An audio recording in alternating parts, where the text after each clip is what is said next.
So good to be back.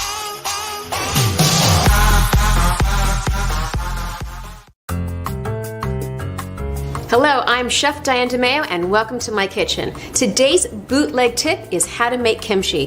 What is kimchi? It's a fermented cabbage, specifically Napa cabbage, but you can ferment any type of vegetable for kimchi. Super delicious, a little smelly, but easy to make. Napa cabbage, first thing that you have to do to make kimchi is you want to get this in salt. Why salt? Because salt does a couple of things. It actually dehydrates it, removes the water from it, and makes a stabilized environment so that the right bacteria can grow in it.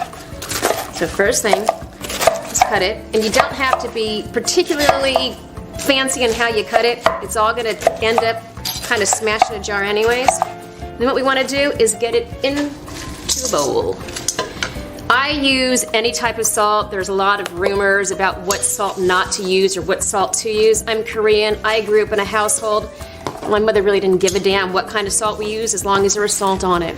This takes about an hour for the water to be removed from the cabbage, and once that happens, we're going to drain it, squeeze it, and add all the other essential ingredients to the kimchi. It looks like I'm putting a lot of cabbage in here, and I really am, but once all the salt removes the water, it's going to go down by at least a half, if not a quarter, of the cabbage that's in here. So let's set this aside and give it an hour. It's been about an hour, and my cabbage, as I said, has shrunk by half the volume. You just have to rinse it, squeeze out the water, and add the other ingredients. What are the other ingredients? We have garlic, lots of garlic. We love garlic. And garlic and kimchi, there's no other way to do it. Ginger. Ginger goes in here as well. I use lots of ginger. And the essential key ingredient is Korean pepper flakes, coarse or fine. You can buy it in most Korean stores. They have two different types, different sizes. You need this to make kimchi, and I do mine vegetarian style or vegan style, where I don't add any type of baby shrimp or fish sauce to it, but you can add whatever you want to give it that extra kick. So let's get over to the sink, wash it out, then add the other ingredients. Cabbage is rinsed, squeezed out. We're gonna add everything else. I like my kimchi spicy, so I'm gonna add a lot of red pepper. Ginger. You can actually you can put all of your ginger and garlic into a food processor so it comes out nicely minced. If you don't do that, you can easily chop it up. It doesn't matter. I don't suggest that you buy garlic that's already pre-cut because it always has such a nasty flavor, and that's just something that you don't want. Remember, lots of garlic, lots of ginger. Once all of this is in, I'm going to mix it.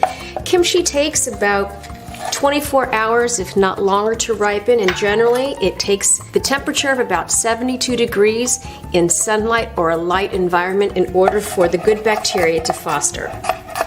If you don't want it to ripen right away, then you want to keep it in your refrigerator or in a dark place. In Korea, we used to take big vats, kind of like ceramic, big bowls, put kimchi in it, seal it really well, and dig a hole in the ground and bury it, and it would be fresh for months until you dug it up. And that's how we used to do it in Korea. All right, got all my garlic in.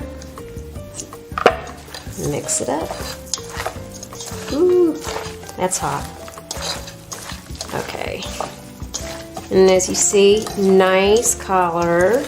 This will ferment and be super tasty, fabulous. You can put this in a jar, but before you seal it, make sure that there's a piece of saran wrap over it and put a rubber band on it because it keeps all the oxygen out. And what that does is make sure that the bacteria that grows to ferment it is actually good bacteria that's like, it's good for your intestinal tract. It doesn't create bad anaerobic bacteria for you. Airtight, this stuff will explode on you once it starts to ferment. It will leak all over the place, so make sure there is a bowl underneath you and you're ready to go. This has been a bootleg tip on how to make kimchi, so tune in next week and you'll get another amazing bootleg tip without the red hand. See you soon.